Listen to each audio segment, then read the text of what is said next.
Faith discussion today at Talk of Christ, Faith, Family, and Adventure.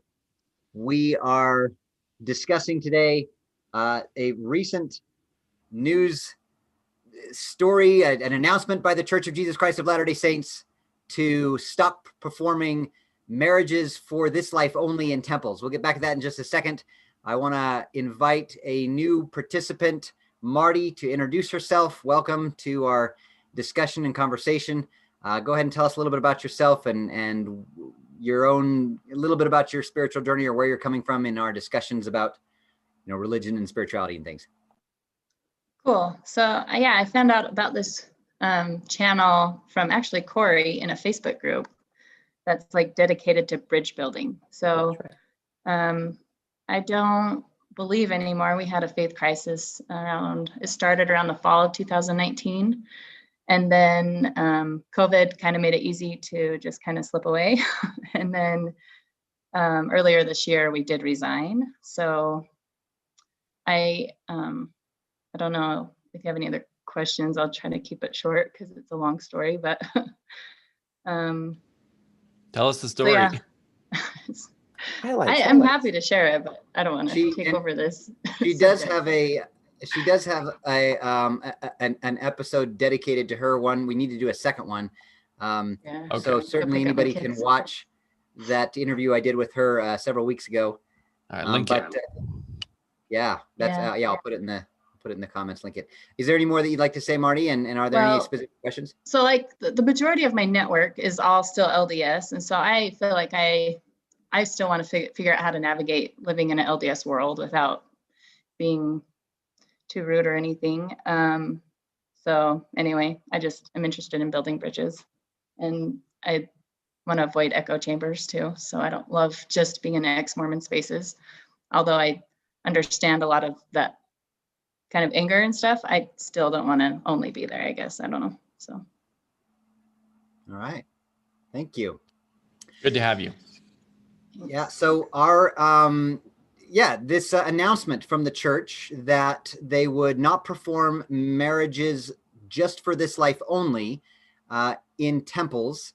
And I forget, does anybody know, is that effective immediately or was there a future effective date? I'm not looking at the article. But anyway, doesn't really matter. For those of you who are unfamiliar, the Church of Jesus Christ of Latter-day Saints performs sealings for time and for all eternity in their temples with a belief that marriages and families last forever. And then they also allow people who what is it that somebody chime in here? What are the circumstances under which someone could get married for time only in the temple? Time only marriages in the temple have been reserved for those who have previously been sealed to a spouse who is deceased, according to the church's general handbook. And that would be generally then women who were previously sealed to a husband that was deceased, and then they could not be sealed again to another husband. For whatever reason, the church allowed men who had wives that died to be sealed to additional wives, but women who had husbands that died could not be sealed to additional husbands. Is it also possible, though, based on what you just read, it sounds like it was possible for a man who had a wife that died to be sealed for time only as well, if they chose that? Does anybody know? Well, they're not sealed for time only. This is the important distinction. Sorry. Yes, they're married. And I think that there's a lot of potential rationale for this move, but I think the least cynical and most simple, which is probably in some kind of LDS Occam's razor, the best formulation, the least cynical and most simple is that there's a difference between marriage and sealing, and that the church is moving toward a more sealing only model of temple work, and that marriages can be performed elsewhere. And the church is recognizing, in the past it's been, well, you can get sealed in the temple, which is sealed for time and all eternity, and a portion of that, the time portion of that, is a marriage, right? But that marriage is incidental to the sealing. What happens in the temple is the sealing. And so now they're saying, in those few situations in which we have allowed the marriage only portion, that really has no business being in the temple, because the temple is a place for sealings. The marriage portion was only ever incidental to the sealing portion. And so we're not going to do the incidental portion on its own.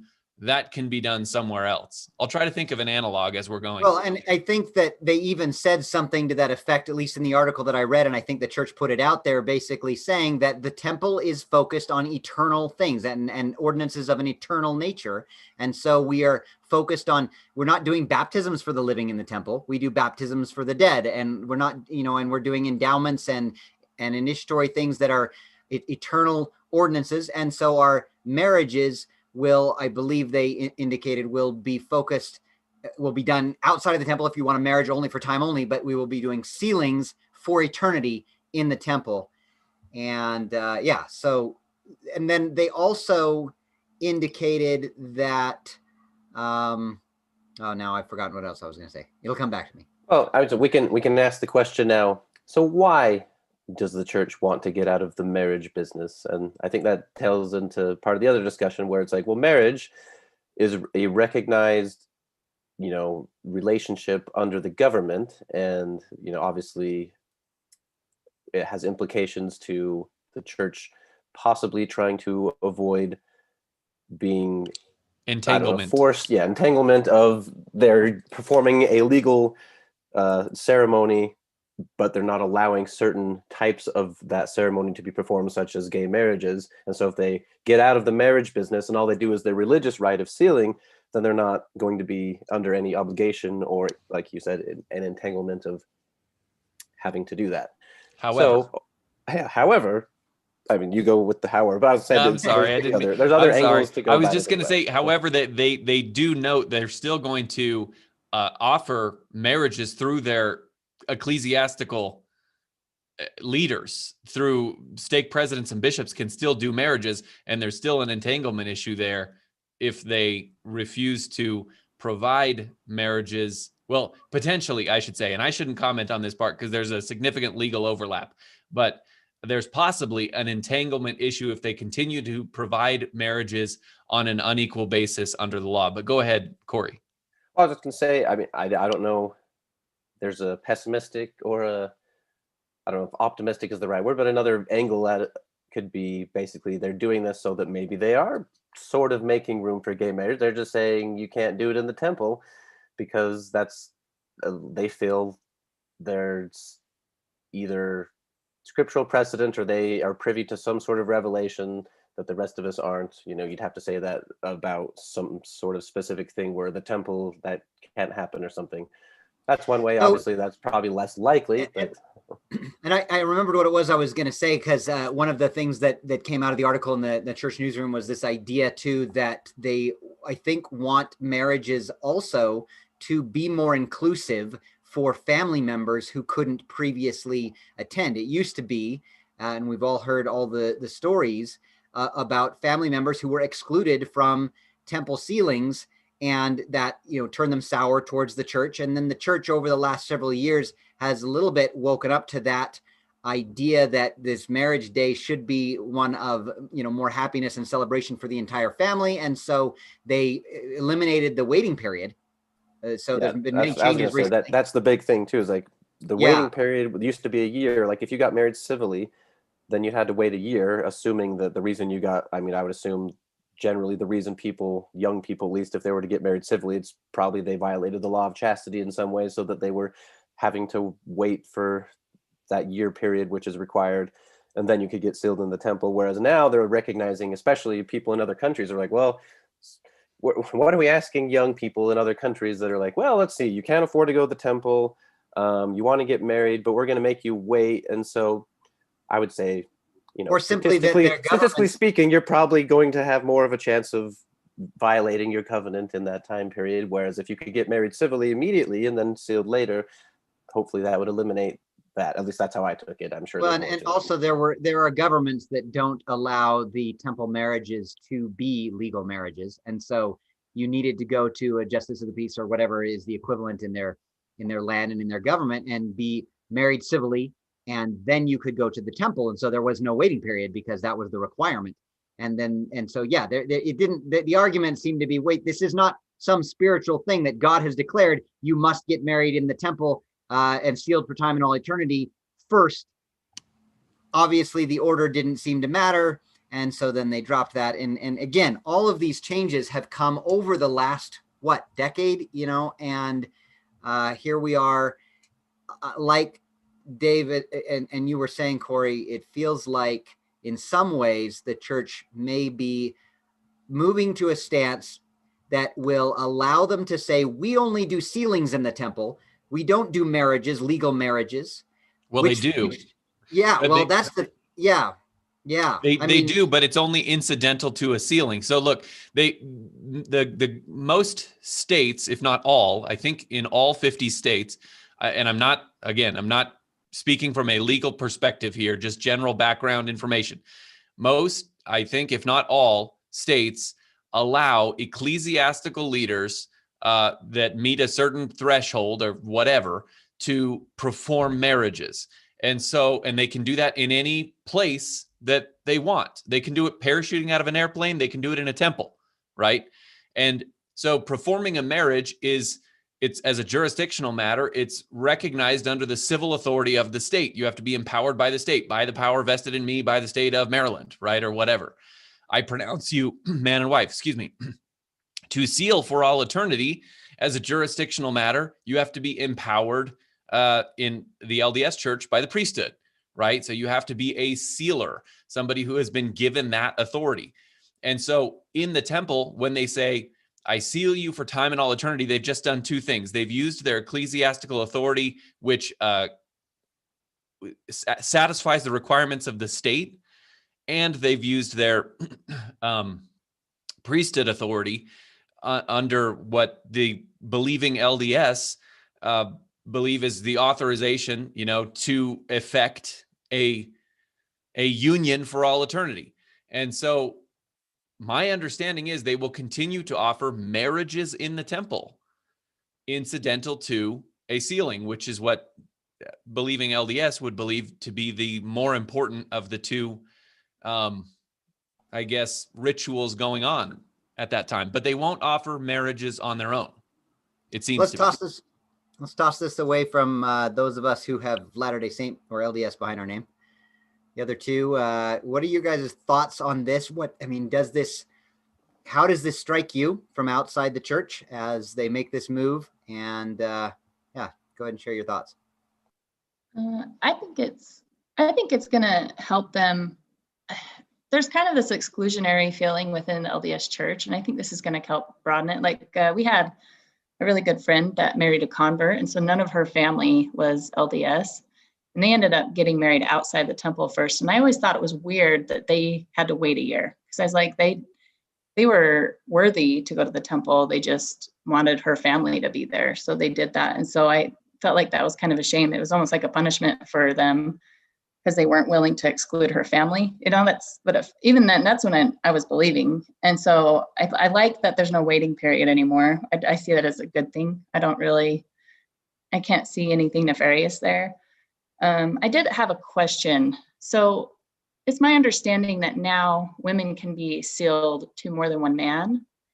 They don't have to annul the first one anymore. And now they say, we'll figure this out in the hereafter. Whereas before, they kind of had to undo the first sealing in order to have the second sealing. That's changed, right? Or did I read that? Is that not true? Or is anybody else aware of that? So my understanding off the bat, because that's a good question. About 20 years ago, the church changed the policy to allow women to be sealed to more than one man, after she was dead. So it's kind of a proxy sealing only to all of the different men that perhaps she was married to in life, and not something though that still that a living woman could be sealed to multiple husbands while alive. It was a tweak on the rules, but not as far as okay, women can now do exactly what men can do. It's still not exactly the same. That's my understanding of it. Does anybody have a So different? that's how I understood it all growing up. But I thought like fairly recently, within the last like maybe 2-ish years, give or take a few years, like recent. Because I just found an article. Let's see. Oh no, that's for. But I don't know. I was curious. That kind of is. Well, if anybody comes up with something that's different than what we've said here, let us know. That would be interesting. And in a very preliminary Google search, I didn't find anything that indicates that living women can be sealed to more than one man. I have no explanation for that, but that's right. All I see online. And I want to say something in a minute about what you said, we'll figure it out in the next life comment. We want to get back to that. But Joey, chime in here before I take over the meeting again. I don't know if I have anything interesting or intelligent to say about it. When I read that they were changing this, I was like, well, that's a pretty mundane change. Why would that generate any controversy or conversation? I think I see what you guys are trying to say. I mean, the one article that you guys shared in our back channel said that the latest revision is part of the growing desire to separate sealings from civil marriage and to emphasize the sacramental and hence eternal elements of the former. I'm still not sure that has, well, I don't know. Maybe there's no way that this isn't politically motivated somehow, but I don't know. The change just strikes me as very mundane and non-controversial. So I don't, unless this is like phase one of some greater plan to like completely denounce marriage and only do sealings from now on or something. And this is just like step one, and we're just slowly easing the frog into the boiling pot or something. I don't know, but to try and drag you and your faith into it a little deeper, then let's imagine that we get to a place where the law declares that anyone who's performing a marriage needs to perform marriages of all types that are legal, of all legal types. Mm-hmm. And the church chimes or stands up and says, we're not doing marriages anymore. We're doing sealings only. You go get married wherever you want legally, but we're not doing marriages. We're doing sealings. And they're doing this obviously because they don't want to be involved in gay marriages for whatever reason. And whether that's right or wrong is another discussion than what I'm presenting right here. But let's say the Latter-day Saint Church does that. What would be your opinion of the Latter-day Saint Church doing that? And also, what do you think your Presbyterian church would do in that scenario if the law decided that everyone if the law decides that everyone who performs a marriage has to perform all types of legal marriages, I think my church would probably just get out of the business of doing marriages. We don't consider marriage to be a sacrament or an ordinance. It's just I guess it's a covenant, but I would not say that it's in any way related to the, it isn't the new covenant. It's not the new covenant in Christ. It's a different covenant. It is a covenant that in some ways is like a type or a shadow of the new covenant. The New Testament does say that a husband should love his wife the way Christ loves the church. So marriage, here between a man and a woman should be a picture of the marriage between Christ and the church, which is the new covenant. But marriage itself is not, it's not an ordinance or a sacrament. In the Catholic Church, it's one of they have 7 sacraments and matrimony is one of them. But the only 2 things we would consider sacraments or ordinances in my church and in most Protestant churches are baptism and the Lord's Supper. So I guess what you're really asking then is, what if the government stepped in and started regulating baptism or the Lord's Supper? That's when I think I would really have a problem. I don't think I have a problem with the government regulating marriage, because at that point, okay, fine, we just won't get married in our church anymore. We'll just go down to the courthouse and get married. The answer is, I don't know. Would my pastor start doing some weird like second ceremony that isn't a marriage but is something that the church sanctions?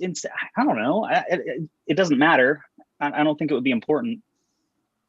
But so essentially you feel that your church, if the government said all marriages, all legal marriages, your church would also step away from performing marriages, just as I'm proposing the LDS church might be doing, and that so therefore you would be okay with the LDS church doing that. I think we would have to do that unless, there would be some very bold, very right-leaning pastors who would continue to do marriages and would just refuse to do gay marriages, and they would be thrown in jail, and that would generate a lot of news. Well, but I think a lot of pastors would just, okay, never mind, I'm just going to stop doing marriages then. I don't think they would be thrown in jail, I should say. But well, what is the scenario that you're lose their license or something discussing then? Happens when you bake cakes, right? I don't think this scenario is realistic. I don't think it will ever happen in this country. Maybe I'm naive. I don't know, but I don't think you're naive. I think religious rights are very well protected in this nation, and I don't think that the government's ever going to tell someone that they have to perform certain marriages, because everyone understands that there are religious connotations to that. I agree with Joey. It's different for cake bakers. But now I wouldn't at all be surprised if have they already done this and I'm out of the loop, if they take away the nonprofit status of churches in this country. I would not be at all surprised if that happens one of these days. But I don't know how much worse it could get beyond that. Latter-day Saints are one of the few churches that are for profit.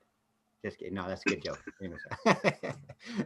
All right. Oh, so PH profit. I get it. I see what you did there. All right. So, I wanted to jump back to this idea of we'll settle it in the next life.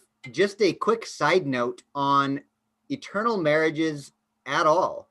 Does anyone else feel like it's all just going to be decided in the next life? I've got this opinion that whenever you start thinking about eternal families from an LDS perspective, it's just so overwhelmingly confusing and impossible to understand that it's all just got to be settled in the next life. Any comments or thoughts? I feel like that's true of everything we do in the temple. We purport to have a plan to baptize every soul and to seal the family of Adam by linking up the generations. And I've got to go, okay, yes, this is some kind of metaphor, right? I mean, we simply cannot, without constant revelatory, direct, okay, I'm getting a name of a child who was alive in the Aztec Empire and who is on no record ever. Starts with an N. Yeah, right, exactly. It rhymes with 2 syllables, rhymes with Barid. Oh, it's Jared. I don't know. Look, I'm sorry that probably came off as cynical to anybody who is easily offended. I'm not trying to, but I do think that a lot of what we try to do in the temple is aspirational, and it is I do not see how we could possibly actually do the things that we're purporting to do. That said, the temple work has been likened to miracles like parting the Red Sea, which I also don't see how that could be done without a straight miracle from God. And so maybe it is, in that sense, going to be accomplished by God himself. But I think that whenever mortals try to mess with stuff in eternity, and you can put mess with in quotation marks, because I guess what I mean is to perform ordinances that have effect in eternity, we are going to be relying largely on the wisdom and cleaning up of an all-wise, all-benevolent God, because otherwise we are just going to make a mess of it. And we've done in the past. We've baptized people, same person, dozens of times. We've certainly missed people who have lived and we think we've got their whole family, it's just bound to be a mess. So why are we involved in it anyway? Well, if you are a true believing member of the Church of Jesus Christ of Latter-day Saints, it's because God has asked us to. And if you believe that, then you could believe it for one of two reasons. Either it's because God thinks we can do it, or it's because he wants us to gain some benefit from trying.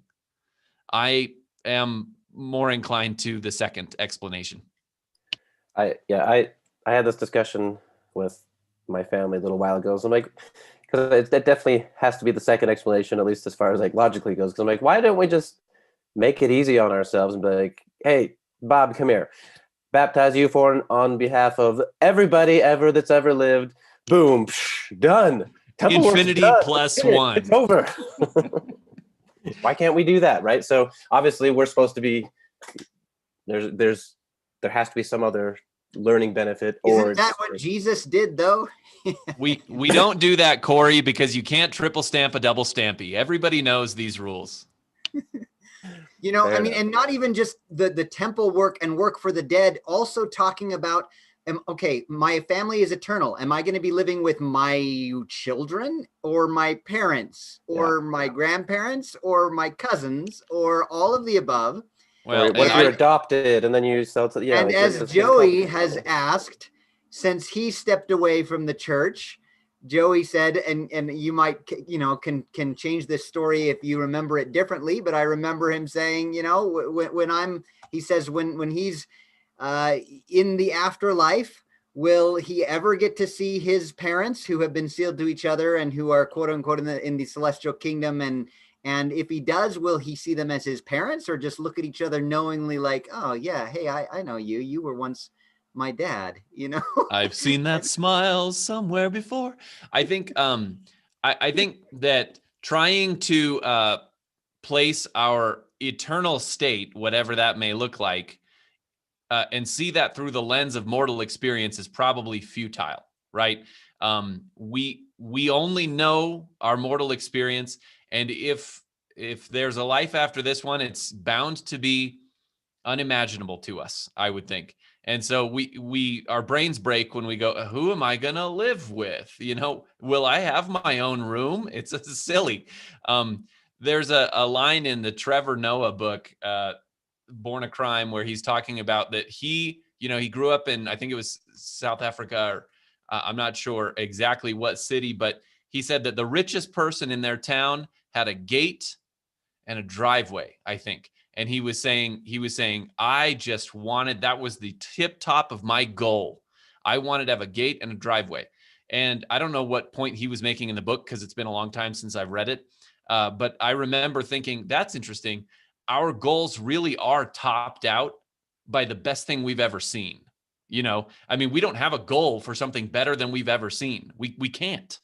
And so we just want like the best thing we've ever seen. Well, I'm not sure that Elon Musk has ever seen anybody get to the moon or to Mars. I'm not saying you can't increase something you have seen by degrees and imagine a perfection. This is an Augustinian argument for God, I think, if I remember right, that we can imagine our own, human characteristics, and we can increase them to perfection, and thus we can imagine the character of God. Although some other people say, no, you can't imagine something that doesn't exist or whatever. I don't know. But I think that we can do that. But the problem comes when we're trying to imagine the perfection of, heaven or something. And we're doing it by essentially saying the best beach house ever times infinity. Okay, well, anyway, so I can't even remember how that was relevant. Well, I mean, this whole thing is simply, it's really hard to imagine how things are going to be in the next life, and we'll sort it all out there. Is the answer to, who am I going to be married to if I've been sealed to multiple wives? Who am I going to be married to if I've been sealed to multiple husbands? And then there's this, why can't women be married to multiple husbands? Anyway, the whole thing is just confusing, and it makes you at least momentarily say, boy, it's a lot easier to just not believe in life after death. Well, that's what I was saying. Because from an easy standpoint of picturing what it is. Yeah, because the problem with the LDS Church and a lot of things, at least theologically, is that some of these things that it's like, well, obviously we don't know. It's like, well, okay, but if we don't know, we sure seem to act like what we're doing specifically has some sort of gravitas or does matter. So if the actual answers we don't know, then we should probably stop pretending like we do. Right. Then what does that right? And really so do? and so it also continues on to, so this last little question in connection with all of this, then why can't we just go ahead and at least marry, if not seal, 2 men or 2 women, if it's all going to be figured out in the next life anyway? We're just, the whole thing's going to be decided there. And so can we not just do this? And so just a quick couple thoughts from all of you about why can't we, or should we just do those kinds of marriages? And are you allowed, do you think, within the Church of Jesus Christ of Latter-day Saints to hold different and varying opinions on this? Well, I don't know if I'm qualified to answer any of those questions, but I think I can speculate as to why the church has not done that. That's different than answering why can't we or why shouldn't we. I don't know the answers to those questions, but I believe that the church recognizes marriage as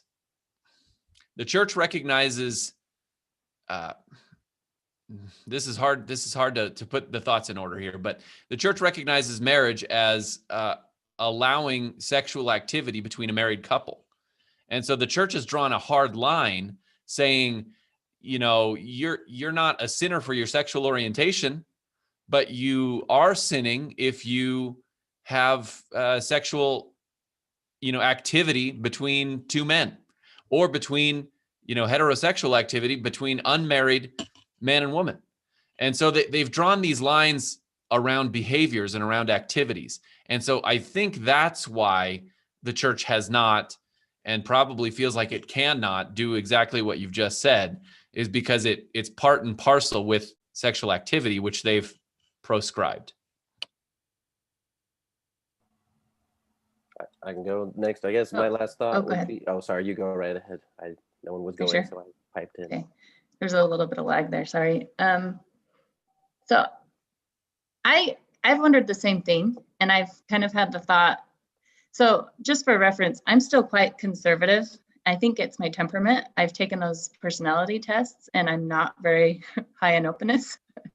So I think, but anyway, and so I've wondered, I as far as same-sex marriage goes, it took me losing my faith to actually realize that the best way to live might be to have a partner that's the same sex. So that's my belief now. But I find it interesting that you have someone who is gay and they are trying to emulate the traditional family because they don't know how else to live. So here they are trying to emulate a traditional family by getting married, and the conservative people are saying, no, that's not okay. So I think that's just too bad, because I think that is the best way I don't know. I don't know the best thing for them, because it's like, yeah, they can't naturally have children, right? But why not try to emulate that? Like, why not try to give them that companionship for life that is the only thing we're really certain of, and give them the full experience of life that they can have, and still have their community too. If they grew up in a religious community, I think it's also sad that a lot of people feel like they have to leave their religious community in order to have a life partner, which is pretty, I don't know, it's kind of sad. So I've wondered the same thing, and I don't know that I have any answers, but anyway, those are my thoughts. Thank you, Marty. Corey? Yeah, I mean, I like both of them. Like, obviously, I don't think, unless we're God, we can know the answer to this, or whether or not it's the way that it's being decided right now is correct. But I can conjecture onto why they do it the way they do. And so from what I can gather, it's obviously somewhat influenced by their culture. A lot of the leaders in the LDS Church they're older, and so in the older generation plus a little more conservative, you add those two things together, they're going to have a more conservative, old-fashioned view on marriage and what it should be. Couple that with traditionally Christianity does have biblical passages in the Old and New Testament that seem to prohibit, or at least speak specifically about, homosexual activity. At least I don't know if it technically, I don't think it mentions marriage, but I think that goes part and parcel with what marriage generally entails in the modern interpretation of marriage. So taking those things into account, and then sans any new revelation to the contrary, I think that can be, a logical position to hold for them, where they could be justified in their reasoning to saying this is why we're not doing that right now. However, and that's not however, like I would agree that would be the position you would probably logically come to if you held both of those, if you had those kinds of influences on your thinking and your religious understanding. However, I think something, and this is always seen as a positive, and it is, but I think at times in the LDS church's history, specifically with, let's say, blacks in the priesthood, the requirement for a manifestation from God before you can change a policy or an interpretation or match it with a modern sensibility.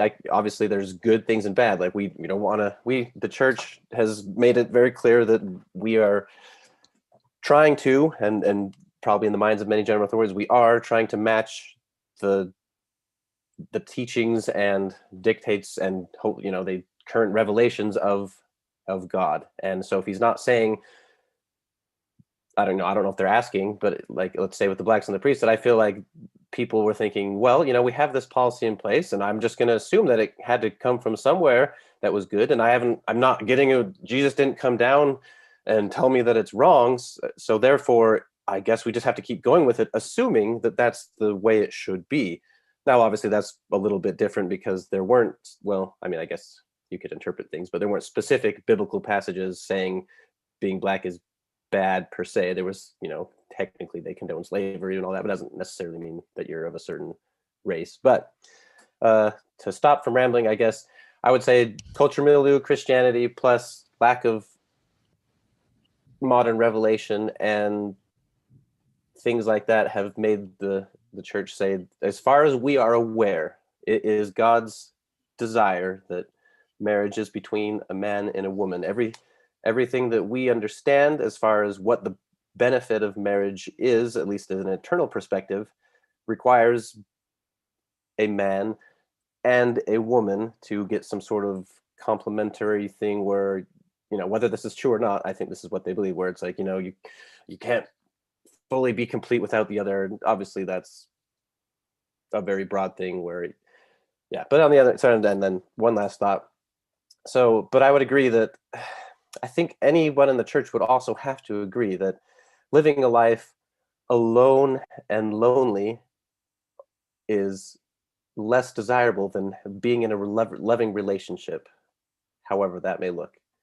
And, I think the church is navigating their relationship with how to include homosexual people or people that, anybody that falls outside of the certain thing, but specifically that's kind of the thing of the day. And there's varying opinions among the leadership and among the membership. We had a barbecue yesterday with my neighbors, and some people were a little farther towards the caricature of what ex-members would paint of the church than I thought. And I was like, oh, wow, I guess it is a little closer to that than I thought in some areas. But I also know a lot of people that don't feel the same way. So anyway, I'm rambling again, but there you go. Isn't it terrible to try to be a fair enough and open-minded enough person that you verbally make both sides of the argument while you speak? I do that too. And it ends up that people are going, so which side are you on? And I go, well, I'm just saying. Undecided. I don't know. There's merit to both sides. Yes, and that's the way I am on just about anything. I'm extremely moderate. I'm just, right down the extreme. Well, and you just really, really don't want to straw man either side and exactly. Not give them a fair hearing. Yeah, I do that too. That's a good comment, though, Corey. Yeah, and just be clear, like the thing is too for me, like, and I'm just gonna be perfectly clear, like I am undecided on this. I don't know myself. I'm trying to figure that out for myself. So there you go. Joey, you want to chime in your final thoughts here? On a scale from 0 to extremely moderate, would you be in the middle or at the end? Checkmate. I don't think I have any like real closing thoughts, but I did rethink what I said earlier, that I think my church would just get out of the business of doing marriages. I think what would happen instead is the pastor would probably no longer be licensed to perform marriages, but we would probably still hold the marriage in the church, and we would just hire someone from the state to come and officiate. And maybe we would only give him 5 minutes. You know, the pastor would do most of the speaking, and then the officiator would perform the ceremony and get the witnesses' signatures on the marriage certificate, right? The actual government part of it would happen, you know. But if in that circumstance, marriages that were performed by anyone had to be performed for all legal marriages, I imagine the law would also argue that any location open to a marriage has to be open to all marriages. And that's the scenario where I think we would close the venue for, well, we don't do marriages here anymore.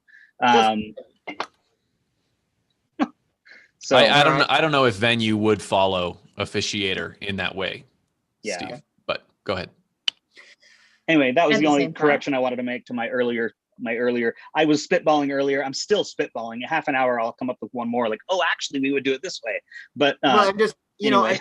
I'm imagining the world where, you know, once we're that far where all who perform marriages must perform all legal marriages, you're going to have somebody who says, we would like to have ours in Joey's Episcopalian church, you know, and a gay couple. And then they're going to say, no, we don't hold that here. And then they're going to say, what?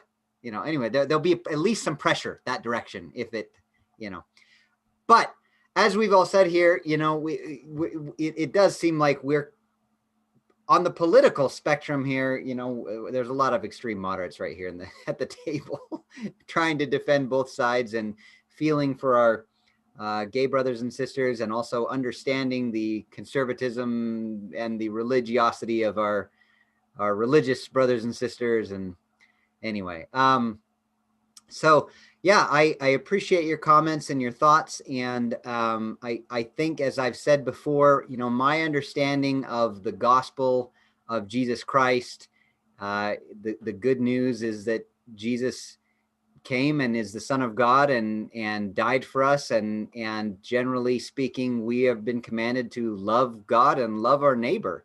Who is my neighbor? That would include all those that we tend to disagree with or can't find, you know, common ground with, the Samaritan and the gay and the, you know, whoever else we might have an argument with, you know. So I appreciate in my life the gospel, and that is the message.